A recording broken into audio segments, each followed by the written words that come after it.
नमस्कार। आप सभी को भगवान बसवेश्वर की जन्म जयंती पर बहुत बहुत शुभकामनाएं। कोरोना वैश्विक महामारी ने जो संकट पूरे विश्व के सामने उपस्थित किया है, उसे देखते हुए मेरी यही कामना है कि हम सभी पर बसवेश्वर की कृपा बनी रहे और हम भारतवासी मिलकर इस महामारी को परास्त कर पाएं और न सिर्फ भारत का, पूरी मानव जाति के कल्याण में कुछ न कुछ हम योगदान दे पाएं। साथियों, मुझे भगवान बसवेश्वर के वचनों, उनके संदेशों से निरंतर कुछ न कुछ सीखने का सौभाग्य मिला है। चाहे उनके वचनों को देश की 23 भाषाओं में अनुवाद हो या फिर लंदन में उनकी मूर्ति के अनावरण का अवसर, हर बार मैंने कुछ न कुछ नया सीखा है, नई ऊर्जा प्राप्त की है, नई प्रेरणा प्राप्त की है। साथियों, मुझे बताया गया कि 2017 में बसवन्ना के वचन के डिजिटाइजेशन का जो सुझाव मैंने रखा था, उस पर आपने व्यापक काम किया है और इसलिए मैं सबसे पहले तो आपको बधाई देता हूं। इस बार ये समारोह भी डिजिटली पूरी दुनिया में आयोजित किया जा रहा है। लॉकडाउन के नियमों का पालन करते हुए एक प्रकार से ये ऑनलाइन समागम का भी बहुत उत्तम उदाहरण है। आपके इस प्रयास से बसवन्ना के जो उन्होंने रास्ता दिखाया है और उनके आदर्शों से दुनिया के ज्यादा से ज्यादा लोग जुड़ पाएंगे। साथियों, संसार में भांति भांति के लोग होते हैं। हम देखते हैं कुछ लोग बातें तो बहुत अच्छी करते हैं, लेकिन आचरण से उनका कोई लेना देना नहीं होता है। कुछ लोग ऐसे होते हैं तो ये तो जानते हैं कि सही क्या है, लेकिन सही को सही बोलने से डरते हैं। पहले स्वार्थ के तराजू से सब कुछ तोलते हैं। लेकिन बसवन्ना ने सिर्फ उपदेश का रास्ता नहीं चुना, बल्कि जो सुधार वो व्यक्ति में, समाज में चाहते थे, उन्होंने वो स्वयं से शुरू किया। जब हम परिवर्तन को, रिफॉर्म को खुद जीने लग जाते हैं, खुद उदाहरण बनते हैं, तभी हमारे आसपास भी सार्थक परिवर्तन होते हैं। बसवन्ना ने और उनसे आप उनके दैवीय गुण भी सीख सकते हैं और साथ ही एक अच्छे प्रशासक, एक अच्छे सुधारक, एक प्रकार से समाज सेवा में समर्पित जीवन के रूप में भी हम उनसे प्रेरणा पा सकते हैं। भगवान बसवेश्वर की वाणी, उनके वचन, उनके उपदेश ज्ञान का ऐसा स्रोत है जो आध्यात्मिक भी है और धरातल पर जमीन से जुड़ा हुआ प्रैक्टिकल गाइड की तरह मार्ग भी दिखाते हैं। उनके उपदेश हमें भी एक बेहतर मानव बनने की शिक्षा देते हैं और हमारे समाज को भी और अधिक उदार, अधिक दयालु और अधिक मानवीय संवेदनाओं से भर देते हैं। और साथियों, भगवान बसवेश्वर जी उन्होंने जो कहा वो ये भी बताता है कि वो कितने बड़े दूरदृष्टा थे।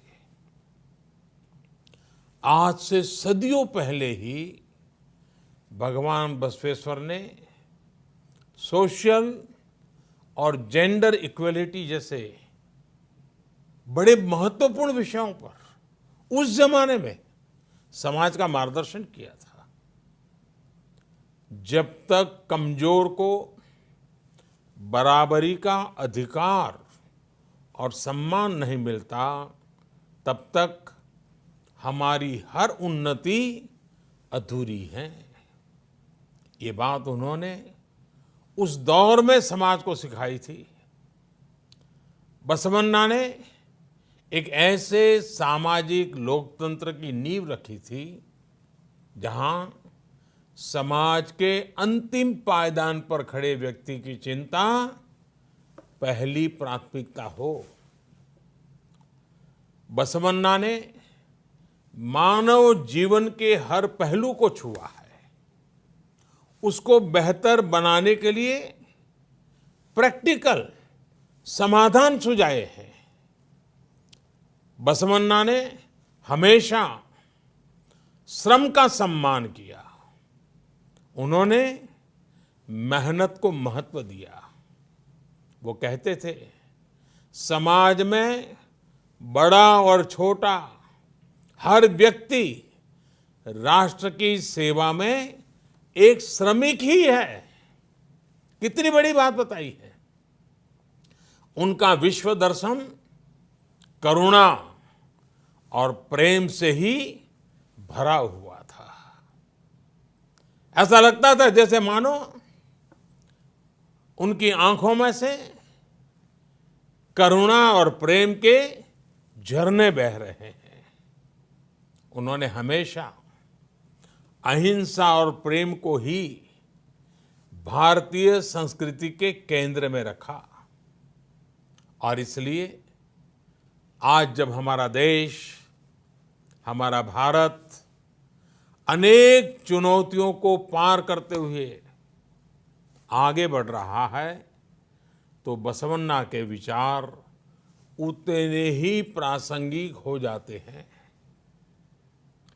उनके ईश्वरीय वचन हो या अनुभव मंटपा की उनकी लोकतांत्रिक व्यवस्था या फिर स्वावलंबन के प्रयास हो, बसवेश्वर ने हमेशा इन्हें समाज निर्माण का अहम हिस्सा बनाया।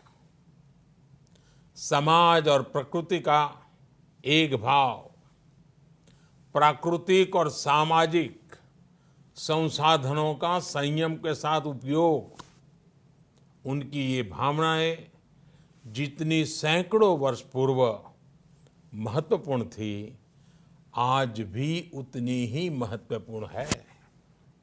साथियों, 21वीं सदी के भारत में भी आज अपने आसपास युवा साथियों में, देशवासियों में सार्थक बदलाव के लिए एक मजबूत इच्छा शक्ति,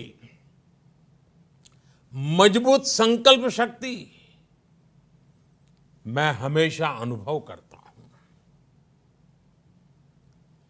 130 करोड़ देशवासियों की वही संकल्प शक्ति जिसकी प्रेरणा सदियों पहले बसवन्ना ने दी थी। आज भारतवासियों को ये लगता है कि परिवर्तन वाकई उनसे शुरू होता है। इस प्रकार की आशा और विश्वास देश को मुश्किल से मुश्किल चुनौतियों से बाहर निकालने में बहुत मदद करता है और कर रहा है। साथियों, इसी आशा और विश्वास के संदेश को हमें आगे बढ़ाना है। इतना ही नहीं, उसको मजबूत करने में अपना योगदान भी देना है। यदि हमें परिश्रम और परोपकार के लिए प्रेरित करेगा, तभी तो हमें इच्छित परिणाम मिलेंगे। यही इस दशक में हमारे राष्ट्र को नई ऊंचाई पर ले जाएगा। आप सभी भगवान बसवन्ना के वचनों को, उनके आदर्शों को दुनिया भर में प्रसारित करते रहें, दुनिया को और अच्छा बनाते रहें। इसी कामना के साथ मैं अपनी वाणी को विराम देता हूं। हाँ, इन सब कार्यों के बीच आप सभी अपने स्वास्थ्य का भी ध्यान रखिएगा। और इन दिनों स्वास्थ्य का ध्यान रखने के लिए एक ही मंत्र है। जब दवाइयां नहीं है, वैक्सीन नहीं है और बीमारी कब कहां से आ धमकेगी पता नहीं है, तब एक ही रास्ता बचा है, 2 गज दूरी। हर एक के साथ 2 गज की दूरी। इस 2 गज की दूरी के नियम का हम पालन करें, औरों को भी पालन कराने के लिए प्रेरित करें। एक बार फिर आपको बसव जयंती की अनेक अनेक शुभकामनाएं। धन्यवाद।